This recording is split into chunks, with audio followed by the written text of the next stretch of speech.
देखिए, सरकार से हमने जो मुतालबा किया था, जब हमने प्रोटेस्ट किया था बजट सेशन के बाद, जब बजट सेशन के हवाले से वज़ीर आज़म साहब ने बहसीत फाइनेंस मिनिस्टर तकरीर की थी और उसमें डेली वेजर्स कैजुअल लेबरर्स के हवाले से या यहाँ के मुलाजमीन के हवाले से एक शब्द भी नहीं कहा गया था। तो उसके बाद जो प्रोटेस्ट हुआ था, उस प्रोटेस्ट के बाद जो उन्होंने कमेटी कांस्टिट्यूट की थी, तो हमने उसका खैर मकदम किया था और साथ में हमने मुतालबा किया था कि 6 महीने से कम ही अरसा इसमें लग सकता है जो रेगुलराइजेशन पॉलिसी यहाँ के डेली वेजर्स कैजुअल लेबर्स या 61,000 जो मुख्तलिफ नामों के तहत इस वक्त मुख्तलिफ महकमों में, कॉर्पोरेशन में, पब्लिक सेक्टर यूनिट्स में या ऑटोनोमस बॉडीज में काम कर रहे हैं, तो उनके हवाले से आप के पास इंफॉर्मेशन अवेलेबल है, डाटा अवेलेबल है, आपने खाली पॉलिसी फ्रेम करनी है। और जो साबिका मखलूक सरकार की जो कैबिनेट सब कमेटी थी, रिपोर्ट कमेटीज थी, उनका रिपोर्ट भी अवेलेबल है आपके पास चीफ मिनिस्टर्स ऑफिस में या कैबिनेट सेक्रेटरीट के ऑफिस में, तो उस पर खाली फैसला लेने की जरूरत है। तो बहरहाल हमने उस फैसले का खैर मकदम किया और साथ में हमने ये मुतालबा किया था कि तब तक यहाँ के आर्जी मुलाजमीन को मिनिमम वेज दिया जाए। मिनिमम वेज जो हमारा हक बनता है, जो पार्लियामेंट ऑफ इंडिया ने 1948 में हम पार्लियामेंट ऑफ इंडिया ने पास किया है कानून कि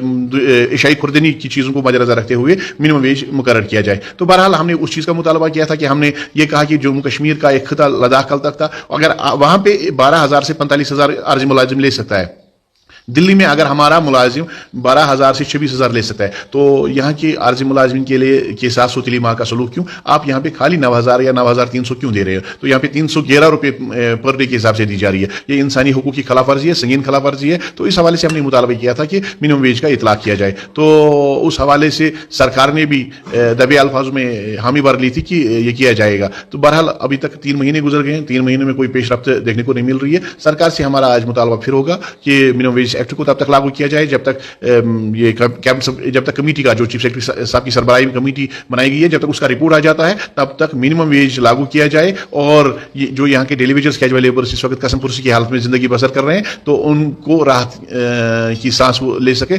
तो हमारा मुतालबा होगा उस कमेटी से भी कि वो अपने उस प्रोसेस को थोड़ा उसमें तेजी लाए, ताकि ये जो 61,000 आर्जी मुलाजमीन का इंसानी और समाजी मामला है, ये हमेशा हमेशा के लिए हल हो जाए। तो अगर हम देखेंगे 9,000 रुपये कैसे आपका घर चलता है, बच्चों की पढ़ाई, बिजली फीस, बाकी चीज? देखिए, अगर हम देखेंगे कि जम्मू कश्मीर में वो हर एक तबका जो भी, चाहे यहाँ की ब्यूरोक्रेसी है, चाहे यहाँ के अफसर है, चाहे यहाँ के कन्फर्म्ड एम्प्लॉयज है, सब अच्छे से जिंदगी बसर करें। और यहाँ के जो अगर हम ये जो मेन स्ट्रीम पॉलिटिशियंस है अच्छे से जिंदगी बसर करें। सरकार ने यहाँ पे जो सेंटर में मुराद थे वो यहाँ के रेगुलर एम्प्लॉयज को दिए। खाली एक तबका वो है जिसने अपना सब कुछ, अपना सरमाया, अपनी जिंदगी इस नौकरी पर लगा दिया है।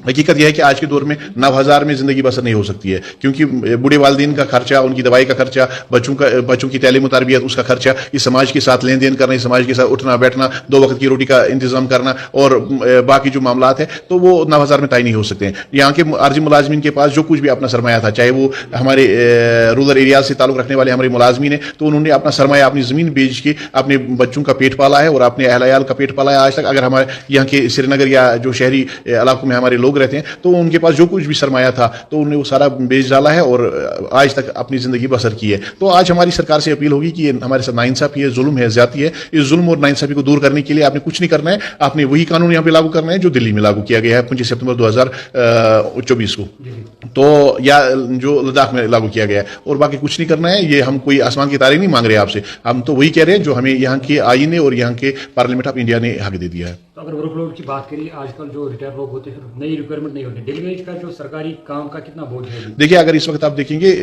अगर हम महकमा पीएचई की बात करेंगे, महकमा पीएचई में 1994 में 300 स्कीमें थी और हमारे पास जो सैंक्शन स्ट्रेंथ थी वो 10,000 के करीब थी। आज जो हमारे लोग हैं रेगुलर एम्प्लॉयज, वो दिन ब दिन रिटायर होते जा रहे हैं। और दूसरी बात, यहाँ पे आपकी पॉपुलेशन बढ़ती जा रही है, वर्कलोड बढ़ता जा रहा है, कॉलोनीज बढ़ रही है, पाइप नेटवर्क बढ़ रहा है। आज के दौर में अगर हम देखेंगे, हमारे पास कश्मीर प्रोविंस में 300 के बजाय 7,000 के करीब स्कीम्स है और दूसरी तरफ से 7,000 उस वक्त पाइप डिस्ट्रीब्यूशन नेटवर्क था। आज हमारे पास 25,000 किलोमीटर पाइप नेटवर्क है और नई नई स्कीमें आ रही हैं। जल जीवन मिशन का प्रोग्राम इस वक्त सामने लाया गया है। तो आखिर सरकार को ये सोचना पड़ेगा, ये सारा सिस्टम जो है ये कौन चलाएगा? अगर किसी वक्त डेली वेजर कैजुअल लेबर हड़ताल पे चला जाता है तो ये सारा सिस्टम डिफंग हो जाएगा। क्यों? आपके जो रेगुलर एम्प्लॉयज है वो दिन ब दिन रिटायर होते जा रहे हैं। इस वक्त 70% जो हमारे रेगुलर एम्प्लॉयज है रिटायर हो गए, 30% आपके पास स्टाफ अवेलेबल है और यहां से जो वर्कलोड है वो दिन ब दिन बढ़ता जा रहा है। एक बंदे से आप इस वक्त एक बंदे का नहीं 4 बंदों का काम ले रहे हैं। ہیں, یہ سراسر ناانصافی ہے, انسانی حقوق کی خلاف ورزی ہے. سرکار کو سوچنا چاہیے, سرکار کو اس بارے میں سنجیدہ ہو کر ایک رپورٹ سامنے لا کے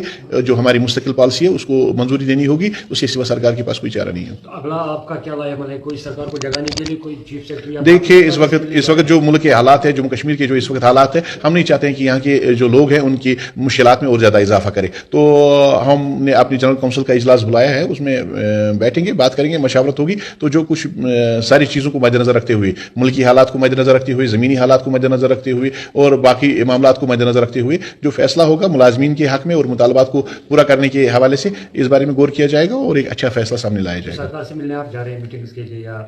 سرکار سے ہم نے اس سے پہلے بھی میٹنگز کی ہے, اس سے پہلے بھی ہم نے میمورنڈمز وغیرہ ریپرزنٹیشن دی ہے, پریس پرنٹ الیکٹرانک میڈیا کے ذریعے سے, پریس اسٹیٹمنٹس کے ذریعے سے ہم نے اپنی بات یہاں کی سرکار تک پہنچائی ہے. اب سرکار کی یہ ذمہ داری بنتی ہے, اخلاقی اور منصبی ذمہ داری بنتی ہے کہ وہ عارضی ملازمین کا معاملہ ہمیشہ کے لیے حل کریں.